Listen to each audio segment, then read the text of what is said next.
ಈಗ ಚಟ್ಪಟ ಮೆಣಸಿನ್ಕಾಯಿ ತೋರಿಸ್ತಾ ಇದ್ದೀನಿ. ಇದಕ್ಕೆ ಬೊಂಡ ಮೆಣಸಿನ್ಕಾಯಿ ತೊಗೊಂಡಿದ್ದೀನಿ. ಅದನ್ನು ಸೀಳಿಸಿ ಇದಕ್ಕೆ ಸ್ಟಫಿಂಗ್ ಮಾಡಬೇಕಾಗುತ್ತೆ. ಸ್ಟಫಿಂಗ್ ಏನು ಮಾಡಬೇಕು ತೋರಿಸ್ತೀನಿ. ಒಂದು ಬಟ್ಲು ಕಾಯಿ ತುರಿ ಹಾಕ್ಕೋಬೇಕು.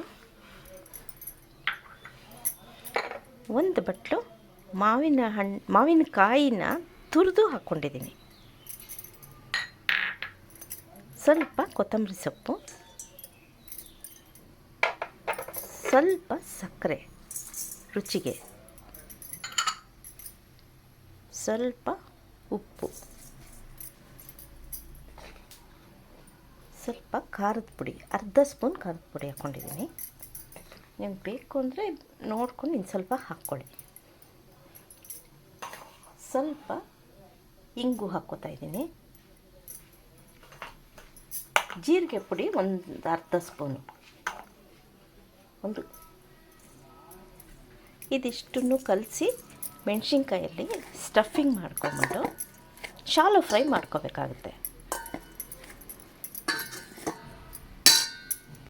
ಈಗೆಲ್ಲ ಸ್ಟಫಿಂಗ್ ಮಾಡ್ಕೊಂಡಿದ್ದೀನಿ. ಈಗ ಒಂದೊಂದೇ ಹೆಂಚು ಮೇಲೆ ಎಣ್ಣೆ ಹಾಕಿ ಶಾಲೋ ಫ್ರೈ ಮಾಡ್ಕೋಬೇಕು.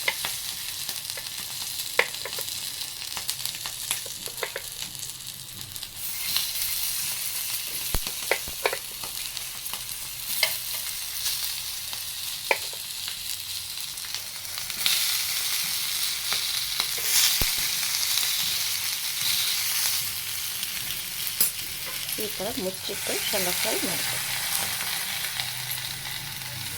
ಒಂದು 2 ನಿಮಿಷ ಆದರೆ ಸಾಕು, ಫ್ರೈ ಆಗಿಬಿಡುತ್ತೆ. ಇದು ಮಜ್ಜಿಗೆ ಅನ್ನಕ್ಕೆ, ಆಮೇಲೆ ಸಾಂಬಾರು ಅನ್ನ ಕಲಿಸ್ಕೊಂಡಾಗ ಅದಕ್ಕೆ ನೆಂಚ್ಕೊಳ್ಳೋಕ್ಕೂ ತುಂಬ ಚೆನ್ನಾಗಿರುತ್ತೆ. ನೀವಿನ್ನೂ ಜಯ ಸ್ಕಿಲ್ ಚಾನಲ್ಗೆ ಸಬ್ಸ್ಕ್ರೈಬ್ ಆಗದಿದ್ದರೆ ಸಬ್ಸ್ಕ್ರೈಬ್ ಆಗಿ, ಲೈಕ್ ಮಾಡಿ, ಶೇರ್ ಮಾಡಿ. ಇನ್ನೂ ಹೊಸದು ಹಳೆಯದು ರೆಸಿಪಿ ಎಲ್ಲ ತೋರಿಸ್ಕೊಡ್ತೀನಿ ನೋಡಿ.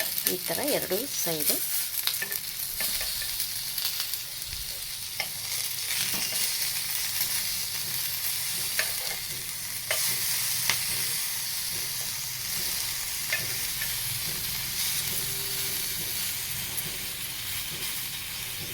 ಆಯ್ತು. ಇನ್ನು 2 ನಿಮಿಷ ಆದರೆ ಫ್ರೈ ಆಗುತ್ತೆ ಮೆಣಸಿನ್ಕಾಯಿ ಚಟಪಟ.